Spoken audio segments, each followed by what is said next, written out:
স্বাগত ডিবিসি সংবাদে আপনাদের সাথে আছি সুরভি আলম তরণী। সাভারের বিকেএসপিতে ডিপিএল এর ম্যাচ চলাকালে হার্ট অ্যাটাক করেছেন তামিম ইকবাল। টসের পর বুকে তীব্র ব্যথা অনুভব করেন তামিম।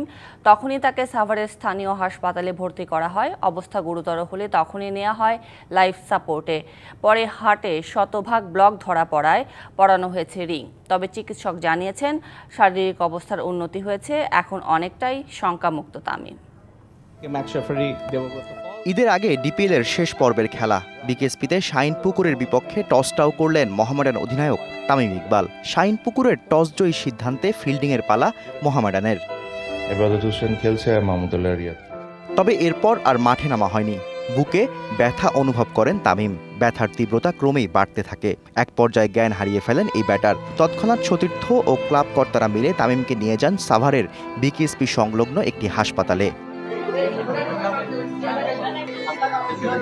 বিসিবির প্রধান চিকিৎসক দেবাশিস চৌধুরী গণমাধ্যমকে জানিয়েছেন, মাঠ থেকে হাসপাতালে নেয়ার মাঝেই দুবার হার্ট অ্যাটাক হয় তামিমের। দ্রুততম সময়ের মধ্যেই তাকে ভর্তি করে রাখা হয় নিবিড় পর্যবেক্ষণে। অবস্থার একটু উন্নতি হওয়ার পরই এনজিওগ্রাম করা হয় তামিমের। এ সময় হার্টে ব্লক ধরা পড়ে। সাথে সাথেই হার্টে স্থাপন করা হয় রিং। এরপর অবস্থা কিছুটা উন্নতি হয়। ক্রিটিক্যাল কন্ডিশন থেকে যতগুলো চিকিৎসা প্রয়োজন সবকিছু করা হয়েছে এবং আল্লাহর রহমতে কন্ডিশনটা আসলে অনুকূলে আছে। এনজিওগ্রাম, এনজিওপ্লাস্টি এবং একটা স্টেন্ট করা হয়েছে। আল্লাহর রহমতে স্টেন্টিংটা খুব স্মুথলি এন্ড এফিশিয়েন্টলি হয়েছে এবং ওনার এই ব্লকটা পুরোপুরি চলে গেছে এখন। তামিমের অসুস্থতার খবর পাওয়ার পরই স্থগিত করা হয় বিসিবির কার্যনির্বাহী কমিটির সভা। বিসিবি থেকে সরাসরি সাভারে চলে যান বোর্ড সভাপতি ফারুক আহমেদ সহ অন্য পরিচালকরা। এ সময় হেলিকপ্টারে সাভারে পৌঁছান তামিমের পরিবার। তবে শারীরিক পরিস্থিতি যথেষ্ট উন্নতি না হওয়ায় হেলিকপ্টার করে ঢাকায় আনা সম্ভব হয়নি।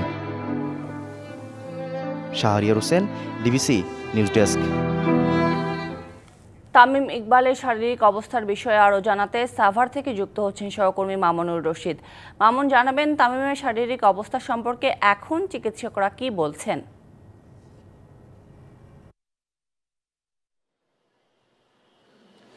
একটা স্বস্তির খবর দিতে চাই। তামিম ইকবাল চোখ খুলেছেন।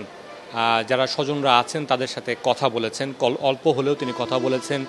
তামিম ইকবালের মা, তামিম ইকবালের যিনি স্ত্রী, তারা আসলে চার্টার্ড ফ্লাইটে করে তারা চট্টগ্রাম থেকে ঢাকা এসেছেন অনেকক্ষণ আগে। তাদের সাথে কিছুক্ষণ আগে তামিম ইকবাল আসলে কথা বলেছেন, খুব অল্প হলেও তামিম ইকবাল কথা বলেছেন। এটা খুবই একটা স্বস্তির খবর যে তামিম ইকবাল জ্ঞান ফিরেছে। আপনারা জানেন যে আমরা সকাল থেকে জানাচ্ছিলাম, যে দুপুর থেকে জানাচ্ছিলাম যে তামিম ইকবালের মেজর একটা হার্ট অ্যাটাক হয়েছে। তার মূলত দুটো হার্ট অ্যাটাকের কথা ডাক্তাররা বলছেন। সেখানে একটা মেজর হার্ট অ্যাটাক, মানে শতভাগ ব্লক হয়ে গিয়েছিল। সেই ব্লকটা রিংয়ের মাধ্যমে ছুটানো গেছে, একটা রিং পরানো হয়েছে তামিম ইকবালকে। তবে তিনি আগের থেকে অনেকটা ভালো আছেন। এটা একটা স্বস্তির খবর। সব কিছু মিলে সকাল থেকে বিকেএসপি 3 নম্বর মাঠে তামিম ইকবাল ম্যাচ খেলতে নেমেছিলেন। শাহিনপুকুরের বিপক্ষে তার দল মোহামেডান নেমেছিল। সেখানে টস করার পরে তামিম ইকবাল আসলে আর মাঠে নামেননি। তিনি বুঝতে পারছিলেন যে তার বুকে ব্যথা হচ্ছে। দলের সাথে যে ফিজিও আছেন তার সাথে কথা বলে ডাক্তারকে নিয়ে আসা হয়। ডাক্তার যখন আসেন ডাক্তারকে, তখন তিনি বলেন যে তার চোয়াল ব্যথা করছিল এবং তাকে তাৎক্ষণিকভাবে হাসপাতালে নিয়ে যাওয়া হয়। হাসপাতালে তার একটা পরীক্ষা নিরীক্ষা হওয়ার পর তিনি বলেন যে তার একটু ভালো লাগছে। তখনই আবার এয়ার অ্যাম্বুলেন্সের জন্য ফোন করা হয়। তাকে আসলে সেদিকে নেওয়া হয় তখন তার অবস্থাটা অবনতি গেছে, মানে তার সেকেন্ড যে পেজটা, যে মূল হার্ট অ্যাটাকটা তখন হয় হাসপাতাল থেকে বের হওয়ার পথে। তখন আসলে তার মুখ থেকে লালা বেরিয়ে যায় এবং তাকে আবারও দ্রুতগতিতে জরুরি বিভাগে ভর্তি করা হয় এবং সেখানে তার পরবর্তী চিকিৎসাগুলো নেওয়া হয়। তো যেটা বলছিলাম যে স্বস্তির খবর, তামিম ইকবালের জ্ঞান ফিরেছে, তিনি স্বজনদের সাথে কথা বলেছেন। জি মামুন, ধন্যবাদ আপনাকে বিস্তারিতভাবে জানানোর জন্য। চেক জালিয়াতির মামলায় ক্রিকেটার সাকিব আল হাসানের সম্পদ ক্রোকের নির্দেশ দিয়েছে ঢাকার সিএমএম আদালত। আইএফআইসি ব্যাংকের প্রায় 4 কোটি 15 লাখ টাকার প্রতারণার মামলায় এই আদেশ দেন বিচারক। গেল বছরের 15 ডিসেম্বর সাকিব ও তার অ্যাগ্রো ফার্মের কর্মকর্তা সহ 4 জনকে আসামি করে মামলা করে প্রতিষ্ঠানটি। 18 ডিসেম্বর তাদের বিরুদ্ধে সমন জারি করা হয়, কিন্তু আসামিরা আদালতে হাজির না হওয়ায় 19 জানুয়ারি তাদের বিরুদ্ধে গ্রেপ্তারি পরোয়ানা জারি করা হয়। বাদীপক্ষের আইনজীবী জানান, বিচারিক ধারাবাহিকতায় সোমবার এই আদেশ দেন বিচারক। এজাহারে বলা হয়েছে, সাকিব আল হাসান এগ্রো ফার্মের ঋণের বিপরীতে 2টি চেক দিয়েছিল ব্যাংকিং প্রতিষ্ঠানকে। ঋণ শোধ না করায় টাকা উত্তোলন করতে গিয়ে দেখা যায় অ্যাকাউন্টে পর্যাপ্ত টাকা নেই। 2 KG KG first wash detergent powder এখন 325 টাকায়, সাথে 2টি ওয়াশিং সোপ ফ্রি। সাদার আরেক নাম ফার্স্ট ওয়াশ ডিটারজেন্ট পাউডার।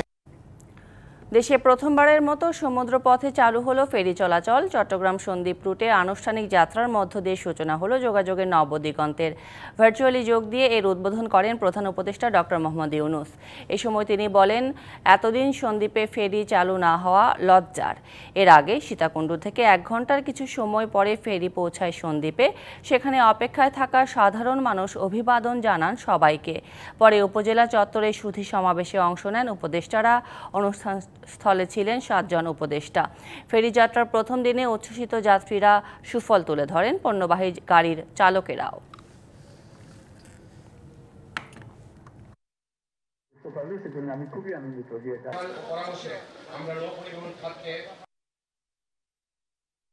সন্দ্বীপকে নৌবন্দর ঘোষণা, কবিরা গুপ্তছড়া ঘাট উন্মুক্ত করা, ঢাকা কবিরা বাস চালু করা, ফেরিঘাট এলাকায় সংযোগ সড়ক নির্মাণ এবং নিয়মিত ড্রেজিংয়ের উদ্যোগ নেওয়া হচ্ছে। এই ছোট ছোট উদ্যোগগুলো সন্দ্বীপবাসীর দীর্ঘদিনের ভোগান্তি কমিয়ে আনবে। নববর্ষের ঐক্যতান, ফ্যাসিবাদের অবসান, এই স্লোগানে পালিত হবে এবারের বাংলা নববর্ষ। তবে মোগল শোভাযাত্রার নাম পরিবর্তন নিয়ে এখনও কোনো সিদ্ধান্ত হয়নি। সংস্কৃতি বিষয়ক উপদেষ্টা মোস্তফা সরোয়ার ফারুকী এ তথ্য জানিয়েছেন। বেলা 11টায় ঢাকা বিশ্ববিদ্যালয়ের সিনেট ভবনের হলে উপাচার্য অধ্যাপক নিয়াজ আহমেদ খানের সভাপতিত্বে বৈঠক শুরু হয়। দীর্ঘ আলোচনার পর নববর্ষের স্লোগানের বিষয়ে এই সিদ্ধান্ত হয়। এর আগে সংস্কৃতি উপদেষ্টা বলেন, এবার চারুকলা থেকে যে শোভাযাত্রা বের হবে এতে সত্যিকার অর্থেই নতুন জিনিস দেখা যাবে। এই শোভাযাত্রা হবে বাঙালি, চাকমা, মারমা, গারো প্রত্যেকের। এজন্য মোগল শোভাযাত্রার নাম বদলাতে পারে। বিগত 15.5 বছর দেশে কোনো সরকার ছিল না। আওয়ামী লীগ ফ্যাসিবাদ কায়েম করে সরকারের আবরণে একটি রেজিম দেশবাসীর ওপর নির্মম নির্যাতন চালিয়েছে।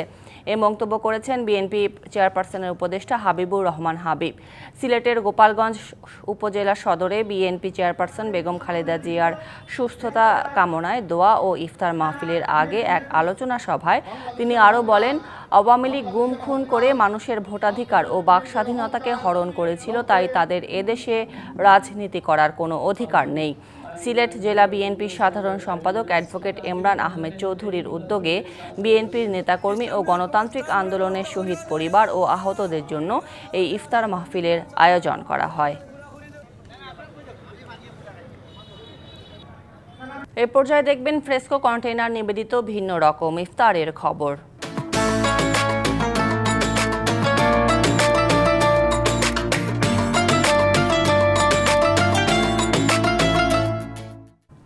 রমজানে চাহিদার তুঙ্গে সিরাজগঞ্জের ঐতিহ্যবাহী সলপের ঘোল ও মাঠা। ভোর রাত থেকেই ঘোল ও মাঠা কিনতে ভিড় করছেন দূর দূরান্ত থেকে আসা ক্রেতারা। 100 বছরের ঐতিহ্যবাহী সুস্বাদু এই ঘোল যাচ্ছে দেশের বিভিন্ন প্রান্তেও। শুধু আশেপাশের জনপদেই নয়, দেশজুড়েই সুখ্যাতি 100 বছরের ঐতিহ্যবাহী সিরাজগঞ্জের উল্লাপাড়ার সলপে উৎপাদিত ঘোল ও মাঠার। সলপ রেলওয়ে স্টেশন এলাকায় সুস্বাদু এই পানীয় স্থানীয়ভাবে সলপের ঘোল নামে সুপরিচিত। সকালে গাভীর খাঁটি দুধ সংগ্রহ, বড় পাত্রে 4 থেকে 5 ঘন্টা দুধ জাল করে অন্তত 6 ঘন্টা ঠান্ডা করে রাখা হয়। এরপর মেশিনে ভাঙিয়ে তৈরি করা হয় ঘোল ও মাঠা। মোটামুটি ঘোল এবং মাঠা হওয়ার পর যায় এসে যায়, ফ্যানের নিচে দেওয়ার পরে আবার ঠান্ডা হবে। আজকে রাত পরে সকালে মনে করেন শুরু হবে। রমজানের শুরু থেকেই প্রতিদিন দেশের বিভিন্ন প্রান্ত থেকে ক্রেতারা ছুটে আসছেন সলপে। অনেকে দুধ জাতীয় দ্রব্য খেতে পারে না, কিন্তু ঘোলটা খেলে তার পেটটা ঠান্ডা থাকতে পারে। এখানে ঘোল অনেক সুস্বাদু, আর ইফতারের সময় যদি সলপের মাঠা দিয়ে না খাওয়া হয় তাতে ইফতার পরিপূর্ণ হয় না। গুণগত মানের প্রশ্নে আপোষ না করা ও সততা ধরে রাখায় এর সুনাম বাড়ছে। 1922 সনে এই ঘোলের ব্যবসা শুরু করেন। এরপর থেকে আমার বাপ চাচারা শুরু করেন, তারপরে আমরা শুরু করি। বর্তমানে দোকানগুলোতে প্রতিদিন বিক্রি হচ্ছে 400 থেকে 500 মণ ঘোল ও মাঠা। খালিদ হৃদয়, ডিবিসি নিউজ, সিরাজগঞ্জ। সংবাদে এই ছিল এখনকার মতো। ডিবিসি নিউজের সংবাদগুলো পড়তে ভিজিট করুন dbcnews.tv আর ভিজিট করুন ডিবিসি নিউজের ফেসবুক পেজ এবং ইউটিউব চ্যানেল। সঙ্গে থাকুন।